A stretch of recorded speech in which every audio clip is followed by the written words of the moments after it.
Hi, my name's Maud Mosley. My pronouns are they, them, and welcome back to Tunes Tuesday, a weekly series where I sit down with queer 2S LGBTQ plus musicians and bands to talk to them about their music, their experiences, and so much more.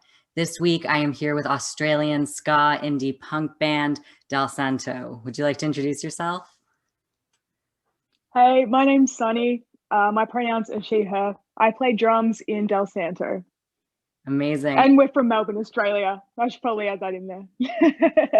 I am so happy to have you here. And I'm so glad you added that because the first thing that I really do want to talk to you about is Melbourne. So, being based in Melbourne, you are currently under different restrictions that are so unlike most of the people that I've been in contact with so far for Tunes Tuesday. And that means you're actually currently able to perform live, something many of us are, probably very jealous of right now. So, what has the Yeah, atmosphere at these shows been like, though? it's been incredible because we had the strictest lockdown in the world. Like, we had a curfew for about 9 months, couldn't leave our house, couldn't, there was one point where we couldn't leave more than 5 kilometers from our house. And it was a really, really tough time, but it's worked for us, and now we have the opportunity to go out and play gigs in a safe environment. And oh man, it's just been the best feeling because we all missed it so much, especially Melbourne being such a capital of music.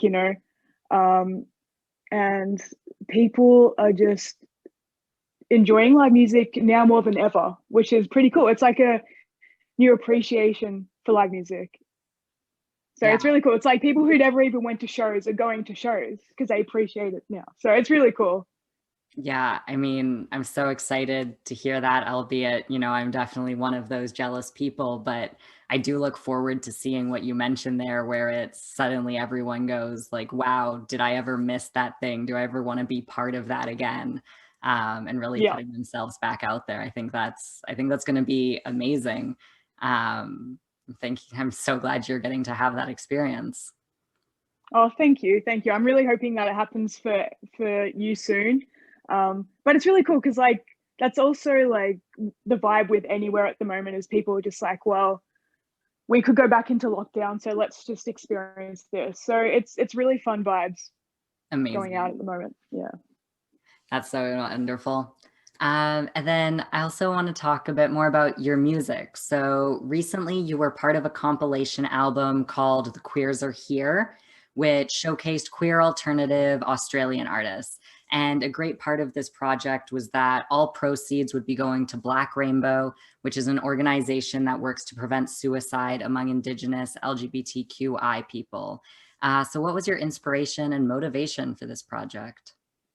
Yeah, so I started this project through my business, which is an alternative queer night called Bones.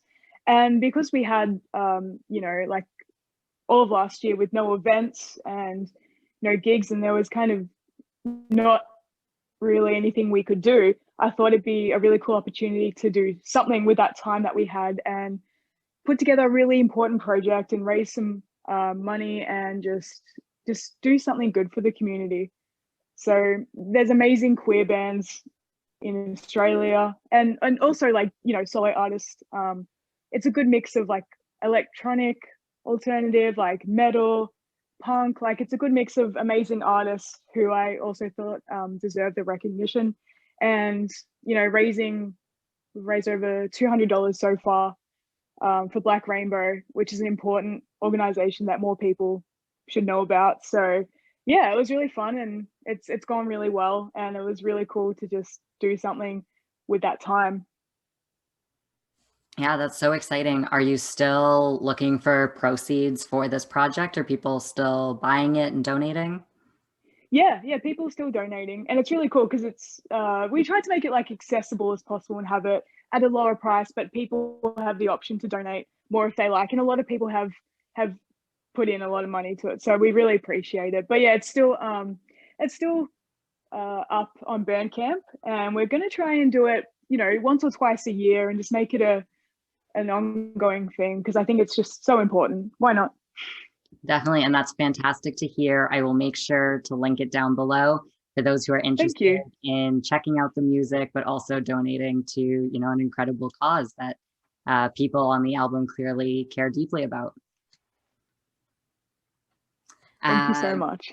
Yeah, and then I do want to kind of focus on you at the end here too, because you personally shared a bit of a throwback on your social media recently that discussed a band you previously looked up to and felt inspired by because the guitarist from that band acknowledged you, and you've actually come to build a bit of a friendship with them.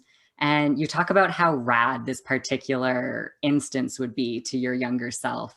But in general, what do you think younger you would think about who you are and the music that you're making now? Oh, wow. Like, it's just the coolest thing to go back and think, yeah, what would like 15-year-old me think? Like, this is everything I ever wanted. I'm that the confident, awesome queer person who gets to just play cool music and be friends with cool people. And I think like, you know, sometimes in music, especially in art, we push ourselves a bit much, we just want to be successful and, want to do the best we can. But I think recently I've been looking back and thinking, what would younger me say? And I think she'd just be happy where I am now. So just enjoy it and realize everything you're doing it's cool. So yeah, I recommend more people look back and think what, the younger self would say. And they'd probably say you're doing amazing. So enjoy it. Absolutely. And that is such a sweet sentiment. And I think that's so important for so many queer people because, we look back at Yeah. often how much our younger selves were struggling. So just thinking about, them being able to see how you turned out can evoke so many emotions there. Yeah, it's just like the smallest thing, like being an awesome, confident queer adult is something we always dreamed of. Like, especially in the teenage years, a lot of queer people weren't very, like myself, weren't very confident at all. So just like looking at that, being like, I'm awesome. Like I'm everything I wanted to be. So, be proud. Absolutely. That is so beautiful. And do you think those sentiments really make it into your music and how you, act Yeah, on stage? absolutely. Like I'm the kind of drummer who can't sit still. Like I have to play with passion. I always want to make sure everyone at that gig feels comfortable. I want to make sure everyone who likes our music feels comfortable and like, I want them to know that we want to be their friend and, you know, yeah, I just appreciate everything I do as a musician because it's fun, I don't put so much pressure on myself anymore to like make it as a band or go on tour or whatever. So yeah, I think more artists should totally look at that, and think like that more. So yeah. Absolutely. I think it's beautiful to function off the idea of, making younger you proud, making younger you happy, Yeah. taking those moments to pause and reflect and really act on that. Yeah. Yeah.